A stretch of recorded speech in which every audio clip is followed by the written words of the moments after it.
Et lorsque nous réalisons que la Bible contient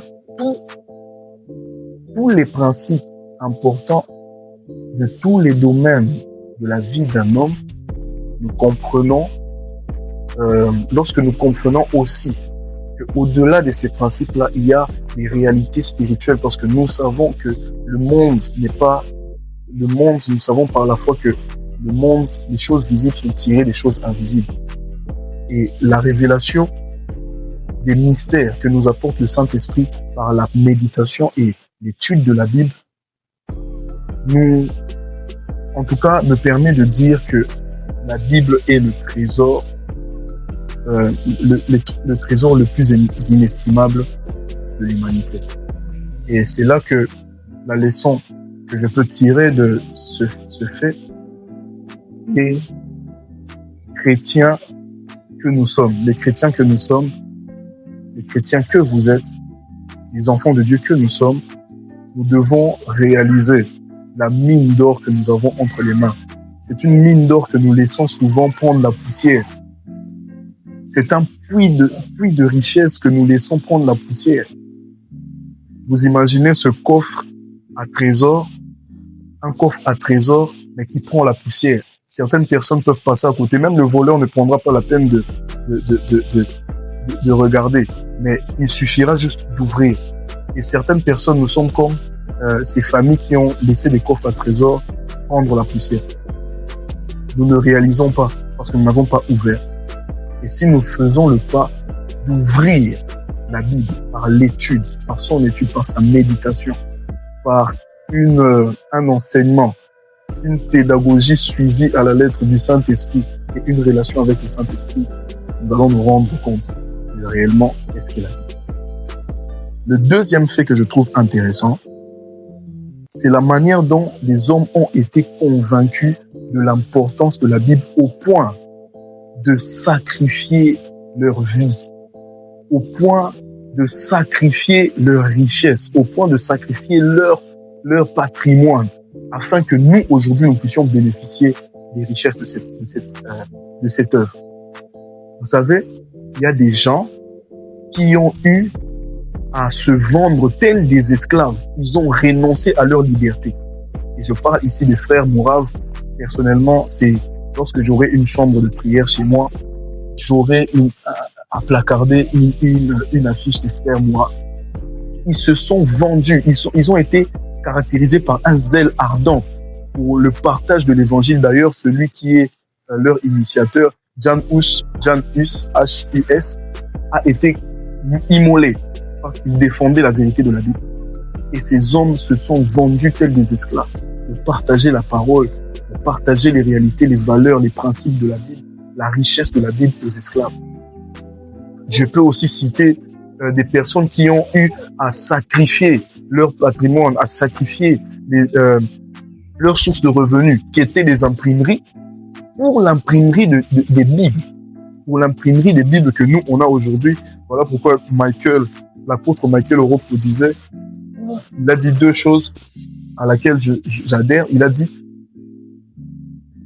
certaines personnes n'ont pas vécu certains aspects de la fidélité, de ce que nous, on appelle fidélité de Dieu aujourd'hui, pour que nous ayons à bénéficier de ces aspects de la fidélité de Dieu. Certaines personnes ont accepté de sacrifier ces aspects de la fidélité de Dieu que nous considérons comme fidélité de Dieu pour que nous puissions bénéficier de cette fidélité-là. Certaines personnes ont eu à voir leurs enfants être mangés par des lions pour que nous ayons une Bible que nous ne lisons pas. Donc, moi, en tout cas, ce que je trouve intéressant, c'est la conviction. Donc, la manière dont l'importance de cette œuvre a eu à convaincre les gens au point de pouvoir en arriver là, en termes de sacrifice. Et la leçon que je peux tirer de ce fait intéressant, parce que ces hommes ont renoncé à leur liberté. Ils ont vu leur famille être dévorée par des lions. Ils ont vu leur richesse être investie dans la divulgation de la Bible que nous connaissons aujourd'hui. Est-ce que on peut dire que eux n'ont pas vécu la fidélité de Dieu? Est-ce qu'on peut dire que eux n'ont pas vécu les promesses de Dieu? Est-ce qu'on peut dire que eux n'ont pas eu à vivre les promesses que nous avons reçues en Jésus-Christ? Est-ce qu'on peut dire qu'ils ont eu à rater leur vie? Lorsque nous nous penchons sur le sujet, personnellement, moi je crois, et je vais vous lire ce que moi je crois, selon Dieu, la réussite, le succès, être reconnu comme étant une personne accomplie, une personne qui a vécu les promesses de la parole de Dieu, les promesses de Christ, ne se résume pas à ce que nous acquérons, mais se résume à ce que nous léguons. La réussite et l'honneur ne dépendent pas de ce que nous acquérons, ne dépendent pas de ce que nous emmagasinons, mais la réussite et l'honneur, selon Dieu, selon le dessein de Dieu, dépend de ce que nous faisons hériter à certaines personnes. Dépend de ce que nous léguons comme un héritage. Et nous aussi, enfants de Dieu, nous devons travailler avec cette mentalité. La mentalité de se dire que ce que j'aurai à léguer, ce que j'aurai à faire hériter est plus grand que ce que j'aurai acquis de mon vivant. Bien que bien sûr, nous tous, nous voulons vivre le bonheur ici sur terre, et le Seigneur l'a permis, mais le fait de ne pas le vivre pour que plusieurs en bénéficient, c'est une réussite selon Dieu. Et le dernier fait intéressant, le troisième fait intéressant que je trouve à la Bible, c'est que la Bible est l'œuvre la plus contextuelle, je l'ai déjà dit, mais pourquoi? Parce que la Bible est une personne. La Bible contient la parole de Dieu et la parole de Dieu est une personne. Jésus-Christ de Nazareth, qui vit au milieu de nous par son esprit. Lui qui a dit, voici je suis avec vous jusqu'à la fin du monde, il est avec nous par son esprit. Voilà pourquoi il connaît nos réalités plus que nous-mêmes. Cette personne qui est la parole de Dieu nous connaît plus que nous-mêmes. Cette personne qui est la parole de Dieu connaît ce dont nous avons besoin plus que nous-mêmes. Cette personne qui est la parole de Dieu connaît ce que nous allons vivre, ce que nous allons avoir à affronter dans les temps à venir plus que nous-mêmes. Et il vit avec nous au quotidien. Voilà pourquoi il permet à ce que la parole que nous lisons soit contextualisée. À partir du moment où nous l'approchons avec humilité et nous l'approchons avec reconnaissance de ce qu'est cette parole. Jésus-Christ est avec nous. La Bible dit qu'il nous aimait, il nous a aimés alors que nous étions encore pécheurs. Jésus-Christ ne nous a pas approchés quand nous lui avons donné sa vie, nos vies. Jésus-Christ nous connaissait avant même que nous soyons formés. Lorsque nous avons été formés, il a été près de nous. La Bible dit que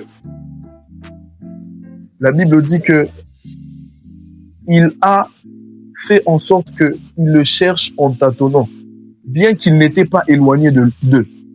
Dieu a toujours été proche de nous. Voilà pourquoi, lorsque nous approchons la Bible avec humilité, avec reconnaissance, que c'est la réponse absolue à tous nos soucis, il se contextualise toujours. Parce que la parole de Dieu est une personne qui habite avec nous, est une personne qui vit avec nous, est une personne qui est avec nous à tout moment, en tout temps.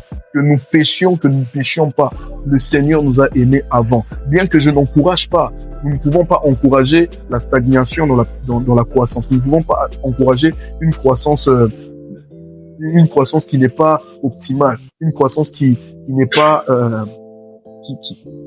une bonne croissance, disons. Bien que nous sommes appelés à croître, à porter du fruit et du fruit qui demeure. Mais le fait que tu sois dans cette situation n'empêche pas le Seigneur d'être près de toi. Parce qu'il l'a fait une fois, il est venu se salir, il est venu plonger ses mains dans la boue et il le refera toujours. Et il te dira, va et ne pêche plus, parce que c'est la raison pour laquelle il vient nous sortir de la boue, c'est pour que nous restions propres et que nous gardions nos robes blanches. Et la leçon que je peux tirer de ce fait intéressant vient de ce que le bishop David Oyedepo a dit un jour lors de Shiloh 2025. n'approchez jamais la Bible, n'abordez jamais la parole de Dieu comme si vous la connaissiez déjà. Abordez toujours la parole de Dieu avec humilité. Parce que la parole de Dieu a une profondeur qui n'a pas de limites. À chaque fois que nous approchons la parole de Dieu avec humilité, nous découvrons une nouvelle profondeur. Nous pêchons des poissons. Mais à chaque fois que nous abordons la parole de Dieu avec expérience, nous ne bénéficions pas des nouvelles profondeurs. Nous ne bénéficions pas des poissons qui doivent être pêchés. Voilà. Merci de m'avoir suivi. Et je vous invite massivement, où que vous soyez, qui que vous soyez, chrétien ou pas, homme intellectuel, dans le domaine, dans le milieu ecclésiastique, homme intellectuel dans le milieu séculier, je nous encourage, je nous invite à participer à la raison de toute cette vidéo, l'activité Rassemblement des Sentinelles, 2e édition. Nous aurons des forts moments de prière, des forts moments d'enseignement, des moments dédiés pour l'enseignement. Nous aurons des moments où nous allons découvrir des personnalités avec des activités bien particulières qui bénéficieront, nous le croyons, au développement de la nation parce que cette activité est dédiée à la nation. Nous vous invitons, toutes les informations sont dans nos canaux de diffusion, sur les plateformes, ainsi que sur nos réseaux sociaux, Assemblée des Sentinelles. Et voilà, nous vous attendons. Dieu vous bénisse et à la prochaine.